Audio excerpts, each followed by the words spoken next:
스위스 알프스. 솔직히 말해 여기 처박히기 전까지는 이름 한번 제대로 들어본 적 없는 곳이었다. 세상과 완벽히 단절된 VVIP 재활원. 아니, 재활원은 좀 포장한 거고 그냥 세상에서 제일 비싼 감옥이 맞다. 눈앞에 펼쳐진 풍경은 정신 나간 것처럼 비현실적이긴 했다. 1년 내내 녹지 않는다는 만년설이 산꼭대기에 하얗게 쌓여있고 그 아래에는 손대면 깨질 것 같은 유리 호수가 펼쳐져 있었다. 공기는 또 얼마나 차갑고 깨끗한지 숨을 쉴 때마다 지난 몇 년간 술로 썩어 문드러졌던 내 폐가 강제로 정화되는 기분이었다. 모든 실패와 추락, 엉망이 된 인간관계를 전부 하얀 눈으로 덮어버린 풍경. 멋있었지만 동시에 역겨웠다. 여기 생활은 군대보다 더 지독했다. 잠에서 깨자마자 간호사가 들어와 아무 표정 없는 얼굴로 혈압과 체온을 쟀다. 기계처럼 내 팔에 커프를 감고 기계처럼 숫자를 기록하고 기계처럼 나갔다. 그녀의 눈엔 내가 환자가 아니라 관리해야 할 물건으로 보이는 것 같았다. 강지영님, 식사 시간입니다. 그녀가 건네는 식판에는 영양사가 그램 단위까지 계산해서 만든 맛대가리 없는 건강식이 담겨 있었다. 소금기 하나 없는 닭가슴살, 찐 브로콜리. 보기만 해도 속이 느글거렸다. 어제 저녁 마지막으로 마셨던 위스키의 달콤한 향이 아직도 혀끝에 맴도는 것 같았다. 나는 그걸 잊으려고 맹물만 들이켰다. 식사 후에는 정해진 코스로만 걸어야 하는 산책. 전부 다 내 건강을 위한 거라는데 실상은 그냥 모든 욕구를 거세당한 무균실에 갇힌 기분이었다. 이름은 강지혁. 여기 오기 전까지 내 직업은 록스타였다. 적어도 그랬었다. 나는 통유리창 앞에 멍하니 서서 면도날처럼 날카로운 설산을 바라봤다. 어쩌다 내가 여기까지 오게 됐을까? 모든 게 무너져 내린 그날의 기억이 지우려 해도 선명하게 떠올랐다. 불과 석 달 전이었다. 국내 최대의 음악 시상식, 올해의 아티스트 대상이었다. 나는 무대에 오르기 전 대기실 소파에 거의 시체처럼 처박혀 있었다. 심장이 미친 듯이 뛰고 손바닥은 축축했다. 무대 공포증. 록스타에게 무대 공포증이라니. 웃기는 일이었지만 몇 년 전부터 술 없이는 무대에 오르는 게 불가능해졌다.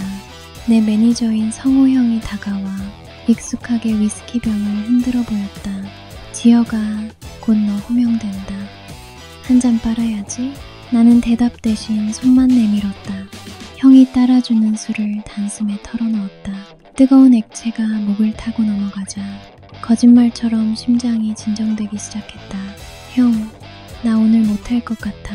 내가 중얼거렸다. 그냥 다 거지 같아. 야, 뭔 소리야. 대상이야, 대상. 사람들이 밖에서 네 이름 부르는 거 안 들려?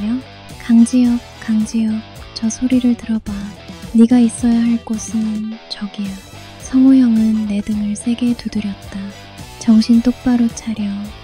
수상소감 준비한 거 알지? 절대 헛소리하면 안 된다. 소속사, 스텝, 광고주 이름 다 말해야 돼. 나는 고개를 끄덕였다. 머릿속은 이미 안개 낀 것처럼 뿌였다. 한 잔만 더 줘. 안 돼, 너 취했어. 안 취했어. 딱 한 잔만. 이거 안 마시면 나 무대 못 올라가. 내 으름장에 성호 형은 마지못해 잔을 채워줬다. 진짜 마지막이다. 올라가서 헛소리하면 너랑 나랑 다 죽는 거야, 알아? 그 술까지 털어놓고 무대로 향했다. 화려한 조명과 함성 소리가 나를 덮쳤다. 나는 신이었다. 적어도 그 순간만큼은 수만 명의 환호 속에서 트로피를 받았다. 준비된 마이크 앞에 섰다. 수많은 카메라 플래시가 터졌다. 성호 형이 신신당부했던 수상소감을 말해야 했다. 소속사 대표님, 우리 스태프들, 광고주님들. 하지만 술기운에 머릿속이 뒤죽박죽이었다. 나는 그냥 떠오르는 대로 짓거리기 시작했다. 아, 예, 감사합니다. 내 목소리가 공연장에 울려 퍼졌다. 이거 졸라 무겁네요. 근데 이거 다 가짜인 거 알죠, 여러분? 객석이 순간 조용해졌다. 나는 낄낄 웃으며 말을 이었다. 니들 다 위선자들이야. 여기 앉아있는 놈들, 방송 보는 놈들 다 똑같아. 내 음악을 사랑한다고? 개소리 하지 마. 니들은 그냥 나라는 상품을 소비하는 거잖아. 안 그래?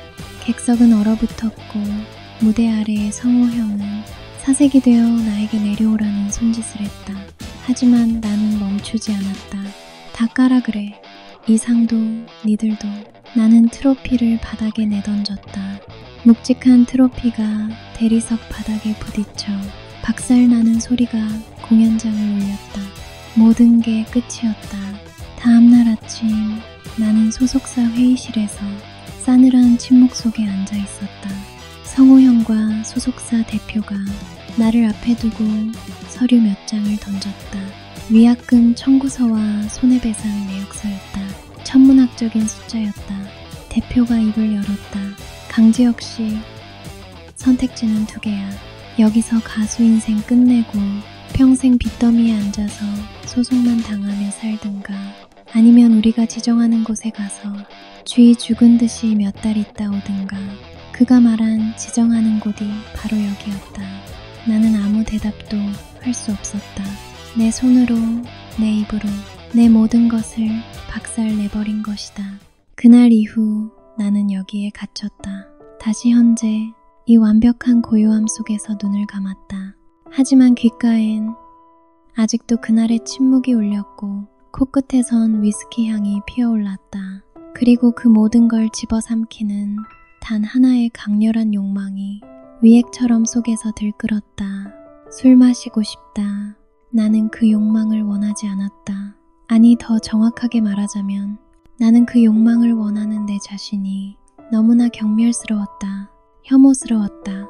이건 그냥 알코올 중독과의 싸움이 아니었다. 내 의지를 너무나 쉽게 배신하고 결국 욕망의 노예가 되어버린 나 자신과의 끝나지 않는 전쟁이었다. 강지혁, 이 멍청한 놈, 의지박약 쓰레기. 나는 속으로 나 자신에게 욕을 퍼부었다. 그렇게라도 하지 않으면 정말로 미쳐버릴 것 같았다. 이 지독한 고요 속에서 나는 서서히 썩어가고 있었다. 그렇게 며칠이 흘렀다. 나는 이 고요한 감옥의 스케줄에 나를 억지로 끼워 맞추며 버티고 있었다. 아침에 눈을 뜨면 가장 먼저 드는 생각은 젠장, 오늘도 살아있네 였다. 그리고 뒤이어 찾아오는 갈증, 목이 타는 갈증이 아니라 온몸의 세포가 술을 달라고 아우성치는 지독한 갈망이었다. 그럴 때마다 나는 차가운 물을 위장이 뒤틀릴 때까지 들이켰다. 그러던 어느 날 오후였다. 나는 공동 휴게실 창가에 앉아 멍하니 바깥을 보고 있었다. 그때였다. 계곡의 고요함을 찢는 요란한 소리가 들려왔다. 헬리콥터 프로펠러 소리였다. 휴게실에 있던 다른 환자들도 전부 창가로 몰려들었다. 저거 봐. 헬기까지 타고 오네.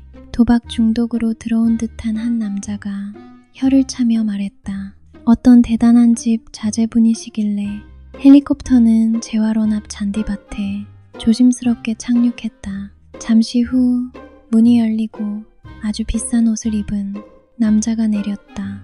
그놈의 이름은 이선우. 대한민국에서 모르는 사람이 없는 유성그룹의 재벌 3세.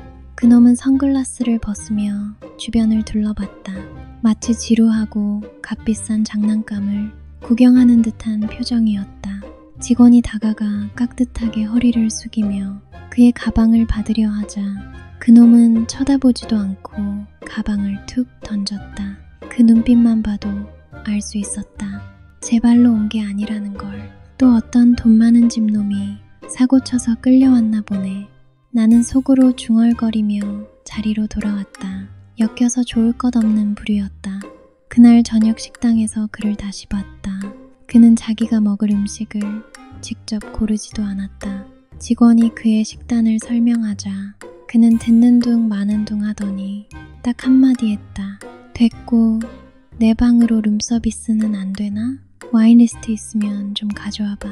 직원의 얼굴이 하얗게 질렸다. 이선우님, 저희 시설에서는 주류 반입 및 음주가 엄격히 금지돼요. 아, 그래? 그는 전혀 실망한 기색 없이 오히려 재미있다는 듯 웃었다. 규칙이 그렇다니 따라야지. 근데 와이파이는 터지나? 밤에 심심할 것 같은데. 그는 이곳을 조금도 존중하지 않았다. 마치 잠깐 머무는 호텔쯤으로 여기는 듯했다. 나와 그놈은 며칠 뒤 그룹 상담 시간에 처음 제대로 마주쳤다. 상담사가 회복을 위한 의지라는 이곳에서는 거의 종교적인 주제를 꺼냈을 때였다. 불편한 의자에 둥글게 둘러앉은 사람들, 그 사이로 각자의 찌질한 실패담과 희미한 다짐들이 오갔다. 저는 알코올 때문에 모든 걸 잃었습니다. 중년의 사업가인 박 사장이 입을 열었다. 그는 이곳에 온 지 가장 오래된 사람이었다.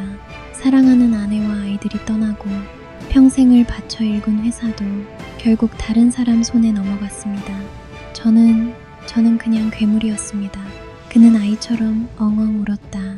나는 고개를 숙인 채 주먹만 꽉 쥐고 있었다. 손톱이 손바닥을 파고드는 아픔만이 내가 아직 살아있다는 걸 느끼게 해줬다. 저 아저씨의 모습에서 나의 미래가 보이는 것 같아 소름이 돋았다. 의지라는 단어는 내게 세상에서 가장 잔인하고 폭력적인 말이었다. 상담사가 안타까운 표정으로 그를 위로하고 다음 사람에게 시선을 돌렸다. 그게 이선우였다. 선우 씨는 이곳에 오게 된 자신의 의지에 대해 어떻게 생각하세요? 그때 이선우가 나른한 목소리로 입을 열었다. 마치 5성급 호텔에서 따분한 룸서비스를 주문하는 말투였다. 의지요? 그거 필요한 겁니까? 상담실의 모든 시선이 그놈에게 쏠렸다. 박 사장의 울음소리도 멎었다. 그놈은 표정 하나 바꾸지 않고 어깨를 으쓱하며 말을 이었다. 나는 내 욕망을 사랑합니다. 그게 술이든 도박이든 여자든 그걸 원하는 건 나 자신인데 왜 그걸 굳이 없애려고 발버둥 쳐야 하죠? 그는 어깨 너머로 박 사장을 힐끗 쳐다봤다. 저 아저씨는 술 때문에 가족을 잃었다고 우시는데 순서가 틀린 거 아닙니까? 가족을 잃을 만큼 술을 원했던 거잖아요. 그게 본인의 의지였던 거고 이제 와서 왜 후회하는 척 연기들을 하시는지 저는 잘 모르겠네요. 상담실 안에 공기가 얼어붙었다. 박 사장의 얼굴은 잿빛이 되었다. 상담사의 입은 벌어졌지만 아무 말도 나오지 않았다. 이선우는 주변의 반응이 재미있다는 듯 입가에 희미한 미소를 걸고 말을 계속했다. 내가 원하는 걸 원하는 게 뭐가 문제입니까? 그걸 억지로 누르는 게 더 위선적이고 정신 건강에 해로운 거 아닌가요? 그건 그냥 허세가 아니었다. 그놈이 이 험한 세상에서 살아남기 위해 스스로 터득한 신념이자 생존 방식이었다. 그놈에게는 할아버지가 만든 세상이 곧 험한 세상이었을 테니까. 10살짜리 이선우의 손에는 붓이 들려 있었다. 거대한 저택의 볕 안 드는 다락방, 그곳만이 그의 놀이터였다. 그는 하루 종일 그림만 그렸다. 어느 날 유성그룹의 창업주이자 그에게는 신과 같았던 할아버지가 다락방에 들이닥쳤다. 소녀는 자랑스럽게 자신의 그림을 보여줬다. 하지만 할아버지는 그림을 보지도 않고 붓을 빼앗아 무릎으로 부러뜨려 버렸다. 이딴 쓸데없는 짓은 당장 그만둬라. 할아버지의 목소리는 차갑고 냉정했다. 네가 원해야 할 건 오직 하나. 이 그룹을 더 크게 만드는 것뿐이다. 그 외의 모든 쓸데없는 짓은 너를 약하게 만들 뿐이야. 그날 이후 소녀는 그림을 그리지 않았다. 대신 할아버지가 경멸했던 쓸데없는 짓들을 보란듯이 하나씩 보여줬다. 아주 비싼 술, 세상에서 제일 빠른 차, 위험한 여자들. 그건 할아버지가 만든 완벽한 세계에 대한 그의 유일한 저항이었다. 그는 자신의 모든 욕망을 긍정하기로 했다. 그것만이 진짜 나를 지키는 길이라 믿었다. 다시 상담실. 그놈의 도발적인 질문은 이 공간의 존재 이유 자체를 부정하는 선전포고였다. 여기 모인 사람들은 전부 자기가 원하지 않는 욕망과 싸우다 지쳐버린 패배자들이었으니까. 나는 그때 처음으로 고개를 들었다. 그리고 나와는 완전히 다른 우주에서 온 것 같은 인간을 봤다. 자신의 욕망에서 죽으림을 다해 도망치려는 나와 자신의 욕망을 자유의 훈장처럼 여기는 저놈. 그놈의 눈에는 어떤 갈등도 없었다. 오히려 완벽한 평온함마저 느껴졌다. 저 새끼는 진짜구나. 저 새끼는 자기 자신을 조금도 의심하지 않아. 그 사실이 나를 미치게 만들었다. 분노와 동시에 지독한 질투심이 올라왔다. 상담사가 당황한 목소리로 간신히 물었다. 그럼 선우 씨는 이곳에 왜 오셨습니까? 그가 피식 웃으며 대답했다. 글쎄요, 구경하러. 자신의 욕망과 싸우는 게 얼마나 비효율적이고 멍청한 짓들을 하는지 이 두 눈으로 직접 보려고요. 일종의 인간 관찰 같은 거죠. 재밌잖아요? 그 순간 내 머릿속에서 뭔가 툭 하고 끊어졌다. 상담 시간이 끝나고 나는 그 자리를 뛰쳐나오듯 빠져나왔다. 역겨워서 토할 것 같았다. 그놈의 말 하나하나가 전부 나를 향한 것 같았다. 긴 복도를 걷는데 뒤에서 느긋한 발소리가 따라왔다. 이선우였다. 놈은 보란듯이 내 옆에 나란히 서서 걸었다. 강지혁 씨 맞죠? TV에서 봤는데. 나는 대답하지 않았다. 그냥 무시하고 도망치듯 걸음을 빨리 했다. 하지만 그놈은 내 앞을 막아섰다. 복도는 좁았고 피할 곳이 없었다. 그놈은 내 눈을 똑바로 쳐다보며 아주 조용히 하지만 칼날처럼 날카롭게 속삭였다. 무대 위에서는 세상을 다 가진 신처럼 굴더니 여기서 보니 그냥 길 잃은 겁쟁이네. 자기가 만든 노래가 무서워서 술 없이는 부르지도 못하는 그거 맞죠? 그는 내 어깨를 손가락으로 툭 쳤다. 당신 의지는 딱 그 정도인 거야. 술병 밑바닥에 있는 거 주먹이 먼저 나갈 것 같았다. 온몸의 근육이 딱딱하게 굳었다. 하지만 나는 참았다. 여기서 사고를 치면 나는 정말로 끝장이었다. 나는 그놈을 밀치고 그냥 지나쳤다. 등 뒤로 그놈의 나지막한 웃음소리가 들렸다. 그 한마디, 그 웃음소리가 날카로운 칼이 되어 내 마음을 조각냈다. 우리의 전쟁은 그렇게 시작됐다. 한 명은 잃어버린 의지를 되찾기 위해, 다른 한 명은 자신의 의지를 지키기 위해 이 고요한 알프스에서 두 개의 살아있는 질문이 서로를 겨누기 시작했다. 결국 우리 상담은 개인 세션으로 바뀌었다. 상담사는 우리 둘을 같은 공간에 두는 게 치료가 아니라 서로를 파괴하는 기폭제가 될 거라고 판단했다. 똑똑한 여자였다. 하지만 우리의 보이지 않는 전쟁은 재활원 모든 곳에서 계속됐다. 아침 식사를 하는 식당에서, 벽난로가 타오르는 휴게실에서, 눈 덮인 호숫가를 산책할 때도 우리는 서로의 존재를 피부로 느끼며 말없이 서로를 탐색하고 시험하고 공격했다. 특히 이선우, 그놈은 아주 집요했다. 마치 재미있는 장난감을 찾은 어린애처럼. 그놈은 능숙한 외과 의사처럼 내 가장 아픈 곳만 골라 찔렀다. 보란듯이 최고급 와인을 자기 방으로 주문했다. 당연히 규칙 위반이었지만 재활원 측은 유성그룹을 의식해서 모른 척 하는 것 같았다. 돈이 그렇게 좋은 거였다. 직원이 굽신대며 와인병을 들고 가는 모습을 휴게실에 있던 모두가 봤다. 사람들은 수군거렸지만 아무도 대놓고 그에 대해 말하지 못했다. 어느 날 저녁, 그놈은 와인잔을 들고 일부러 복도를 어슬렁거리다 내 방문 앞에서 멈춰섰다. 그리고 문 너머의 나에게 들으라는 듯 조용히 하지만 또렷하게 말했다. 아, 와인 향 좋다. 역시 사람은 원하는 걸 하고 살아야 돼. 그는 잠시 뜸을 들였다. 나는 방문의 귀를 바짝 대고 있었다. 강지혁 씨, 아직도 싸우고 있나? 당신이 진짜나라고 부르는 그 고상하고 위대한 아티스트 영혼이랑 매일 밤 술 달라고 아우성치는 몸뚱아리랑 말이야. 그 새끼는 내 머릿속에 들어갔다 나온 것처럼 정확히 내 상태를 알고 있었다. 재밌는 건 말이지, 결국 매번 이기는 건 그 몸뚱아리라는 거지. 안 그래? 그러면 당신의 진짜 주인은 술을 원하는 그놈 아니겠어? 나는 그 말을 부정할 수 없었다. 대답 대신 주먹으로 벽을 쳤다. 콩 하는 소리에 문 밖에서 그놈의 소름 끼치는 웃음소리가 들렸다. 거봐. 분노도 몸이 하는 짓이지. 당신은 그냥 당신 몸의 노예일 뿐이야. 매일 밤 금단 증상은 어김없이 괴물처럼 찾아왔다.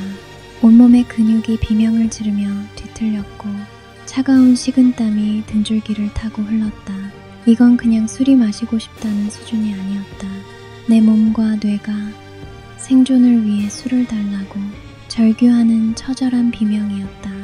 헛것이 보이기 시작했다. 무대 위 조명이 터지고 관객들의 함성이 비명으로 변하고 성호형이 피를 흘리며 나를 원망했다. 나는 이불을 뒤집어 쓰고 비명을 질렀다. 술을 끊고 싶다는 내 이성은 술을 마시고 싶다는 압도적인 본능 앞에서 언제나 처참하게 무너졌다. 나는 내 의지가 얼마나 무력한지, 내가 얼마나 자유롭지 못한 존재인지를 여기 와서 매일 밤 뼈저리게 확인하고 있었다. 개인 상담 시간에 나는 거의 반쯤 미쳐 있었다. 며칠째 잠도 제대로 못 자고 정신은 갈기갈기 찢겨 있었다. 어떠세요, 지혁씨? 많이 힘들어 보이네요. 상담사가 조심스럽게 물었다. 힘들어요? 장난해요 지금. 지옥이 있다면 바로 여기일 겁니다. 나는 신경질적으로 대답했다. 어떤 점이 가장 힘드세요? 어떤 점? 전부 다요.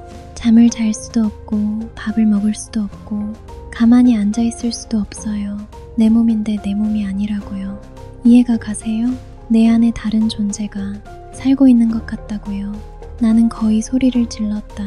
상담사는 놀란 기색 없이 차분했다. 그 다른 존재가 뭘 원하는데요? 술이요.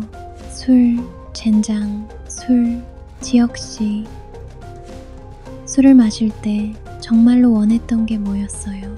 그냥 그 알코올 성분 자체였을까요? 아니면 술이 가져다주는 다른 무언가였을까요?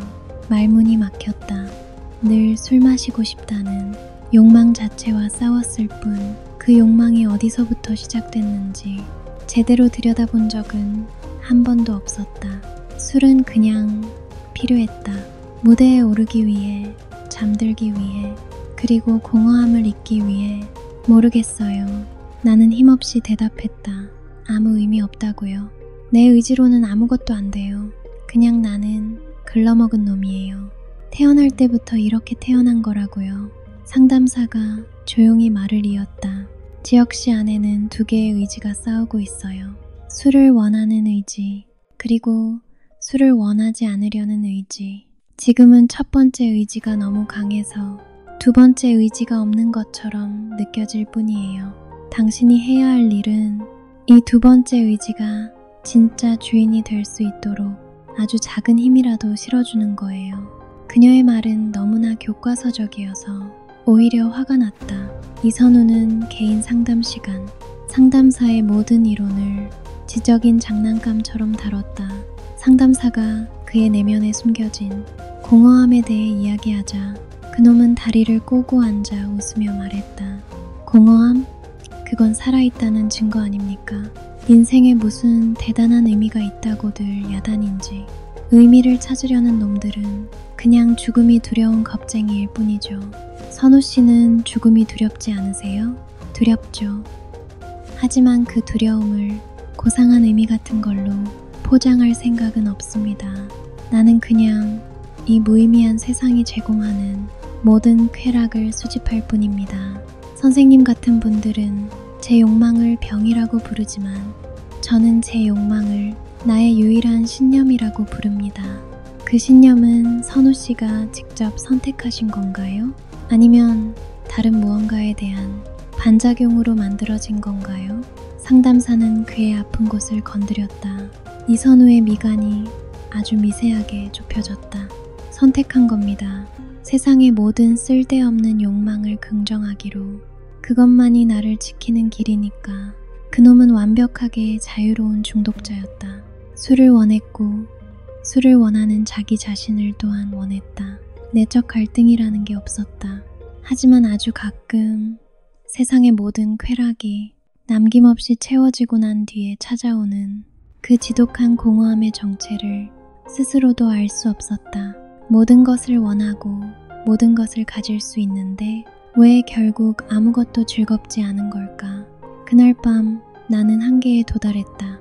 이선우의 조롱과 극심한 금단 증세, 그리고 바닥없는 자기 혐오가 뒤섞여 마지막 남은 이성을 마비시켰다. 나는 입소할 때 몰래 숨겨두었던 작은 위스키 병을 꺼냈다. 속옷과 양말덤이 가장 깊숙한 곳에 숨겨두었던 나의 마지막 보루, 손바닥만한 병에 담긴 위스키 한 병. 이건 단순한 술이 아니었다. 평범한 나를 무대 위신으로 만들어주던 성수였고, 무대 아래의 공허를 지워주던 망각의 강이었다. 지진이라도 난 듯 떨리는 손으로 병뚜껑을 열었다. 칙하는 작은 소리와 함께 익숙하고 달콤한 향기가 코를 찔렀다. 나는 깊게 그 향을 들이마셨다. 그것만으로도 온몸이 녹아내리는 것 같았다. 병을 입술로 가져가려는 바로 그 순간 이선우의 목소리가 환청처럼 귓가에 울렸다. 여기서 보니 그냥 길 잃은 겁쟁이 같네. 겁쟁이. 나는 술 없이는 노래를 만들지 못했다.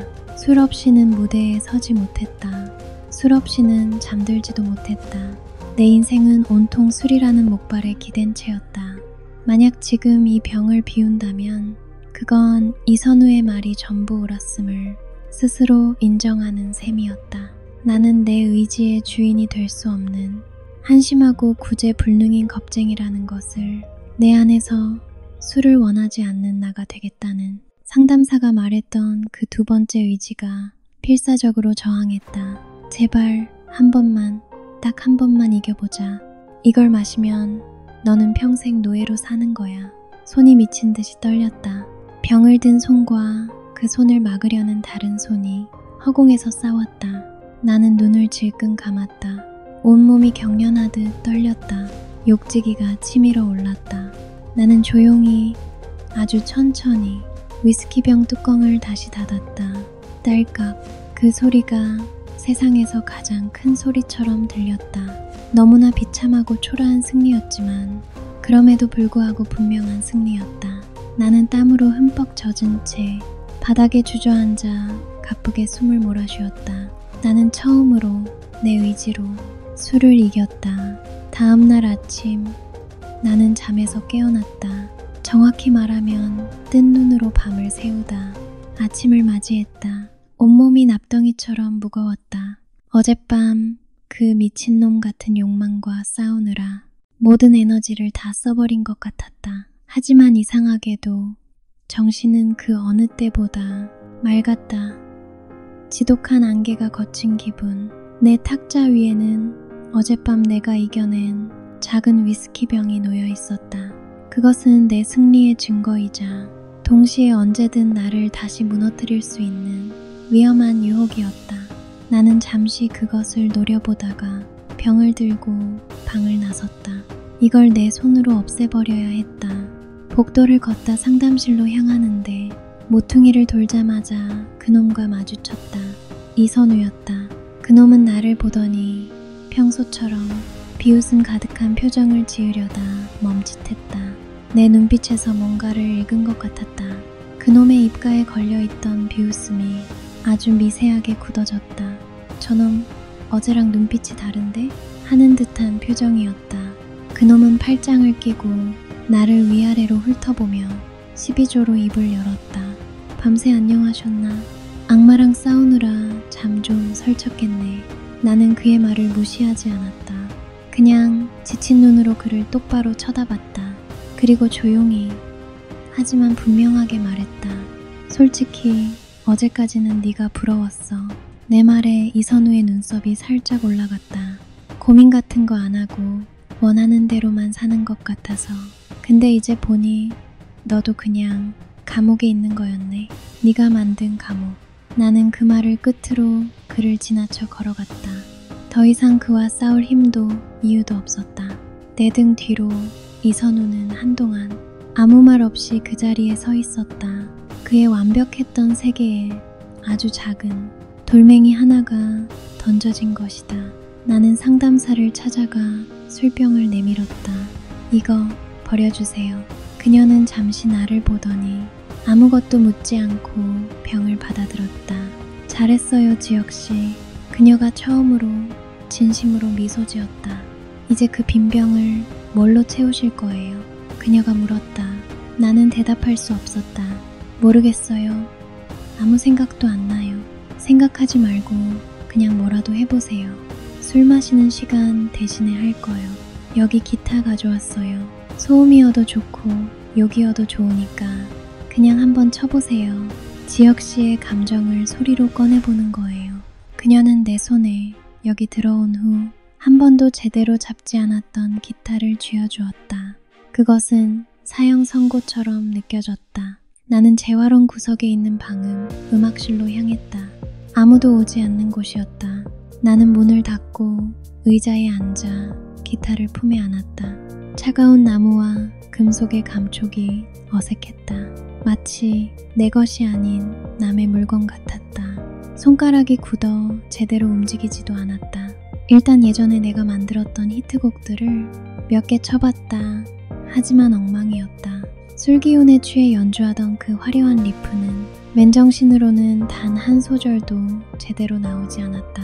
내 손가락이 내는 소리는 내가 알던 그 노래가 아니라 그냥 흉하고 볼품없는 소음이었다. 젠장, 이것밖에 안 되나? 나는 기타를 내려놓고 머리를 감쌌다. 강지혁, 너 진짜 끝났구나. 새로운 곡을 써보려고 했다.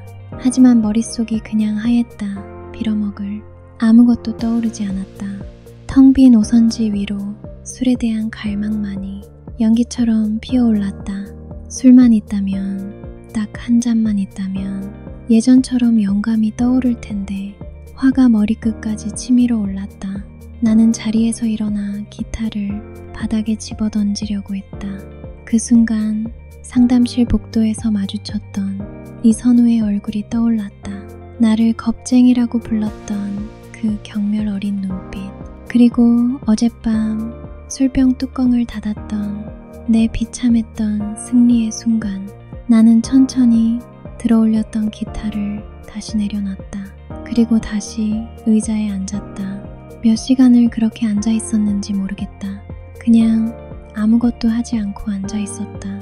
머릿속의 공허함과 술에 대한 갈망과 이선우에 대한 분노와 나 자신에 대한 혐오를 피하지 않고 그냥 온몸으로 받아내고 있었다.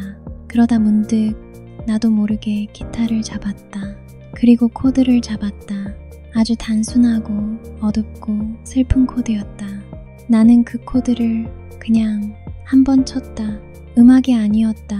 그냥 소리였다. 상처받고 벌거벗은 내 영혼이 내지르는 첫 번째 울음소리였다. 나는 그 소리가 멎을 때까지 오랫동안 눈을 감고 있었다. 한편 이선우는 자기 방에서 무료함에 몸부림쳤다. 욕망의 감옥, 강지혁이 던진 그 한마디가 머릿속에서 계속 맴돌았다. 그는 그 말을 무시하려고 일부러 더 비싼 음식을 주문하고 재미있는 영화를 틀었다. 하지만 그 어떤 것도 예전처럼 즐겁지 않았다. 오히려 모든 쾌락의 끝에서 느껴지는 공허함이 이전보다 훨씬 더 크고 어둡게 느껴졌다. 그때 어디선가 소리가 들려왔다. 음악실에서 나는 소리였다. 기타 소리, 하지만 엉망이었다. 같은 코드를 반복해서 치다가 멈추고 불협화음을 내지르다가 다시 멈췄다. 마치 길을 잃은 아이가 어둠 속에서 소리를 지르는 것 같았다. 시끄럽네 전우. 이선우는 처음엔 그렇게 비웃었다. 하지만 그 소리는 몇 시간이고 계속됐다. 다음 날도 그 다음 날도 매일 오후가 되면 그 서툴고 거친 소리가 재활원 전체에 희미하게 울려 퍼졌다. 이선우는 자신도 모르게 그 소리에 귀를 기울이게 되었다. 그 소리에는 짜증과 분노, 그리고 포기하지 않으려는 처절한 몸부림이 담겨 있었다. 그는 태어나서 단 한 번도 저런 종류의 소리를 들어본 적이 없었다. 언제나 완벽하고 아름답고 비싼 것들만 보고 들어왔던 그의 세상에는 존재하지 않는 소리였다.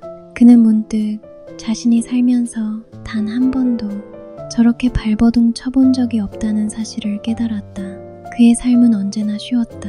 돈으로 모든 것을 해결할 수 있었고 욕망은 언제나 즉각적으로 채워졌다. 그는 싸워본 적이 없었다. 자기 자신과도 세상과도. 그래서 그의 평온함은 진짜 평온함이 아니라 그냥 지루함이었을 뿐이라는 것을 어렴풋이 느끼기 시작했다. 강지혁이 치는 기타 소리는 그가 잊고 살았던 기억 하나를 끄집어냈다. 붓을 들고 하얀 캔버스 앞에 섰을 때의 그 완전한 몰입의 순간, 세상의 모든 소음이 사라지고 오직 나와 그림만이 존재했던 그 충만감. 그것은 돈으로 살 수 있는 쾌락과는 비교도 할 수 없는 진짜 희열이었다. 이선우는 자리에서 일어났다. 그리고 비서에게 전화를 걸었다. 나 그림 그릴 거 좀 구해줘. 아니, 묻지 말고 그냥 보내. 최고급으로. 그는 그렇게 말하려다 잠시 멈췄다. 그리고는 전화를 끊었다. 대신 그는 상담사를 찾아갔다. 혹시 이젤이나 스케치북 같은 거 여기 있습니까? 아주 낡고 오래된 거라도 상관없습니다. 그것이 이선우가 태어나서 처음으로 자신의 돈이 아닌 자신의 의지로 무언가를 요청한 순간이었다. 그의 감옥에 아주 작은 창문이 생기기 시작했다. 그날 이후 재활원에는 기묘한 풍경이 펼쳐졌다. 음악실에서는 한 놈이 끔찍한 침묵과 싸우며 서툴게 코드를 짚어나갔고, 온실에서는 다른 한 놈이 새하얀 백지와 씨름하며 삐뚤빼뚤한 선들을 그어나갔다. 이선우는 상담사가 구해준 낡은 이젤을 온실 구석에 세웠다. 유리창으로 들어오는 햇살이 하얀 켄트지를 눈부시게 비췄다. 그는 수십 년 만에 처음으로 그림을 그리기 위해 섰다. 하지만 뭘 그려야 할지 도무지 알 수 없었다. 어린 시절 세상을 담아내던 그의 자유로운 손은 이제 값비싼 시계와 술잔을 드는 데만 익숙해져 있었다. 그는 목탄을 쥐었다. 하지만 너무 어색했다. 머릿속은 텅 비었고 마음은 조급했다. 그는 기억을 더듬어 가장 기본적인 사과 하나를 그리기 시작했다. 하지만 종이 위에 나타난 건 탐스러운 과일이 아닌 유치하고 삐뚤어진 낙서뿐이었다. 신동이라 불렸던 과거의 재능은 오랜 방치 속에 완전히 녹슬어버려 있었다. 젠장, 이게 아니잖아. 손이 왜 이 모양이야. 지독한 좌절감이 해일처럼 밀려왔다. 이선우는 목탄을 바닥에 내동댕이 쳤다. 그 순간 그는 본능적으로 술을 찾았다.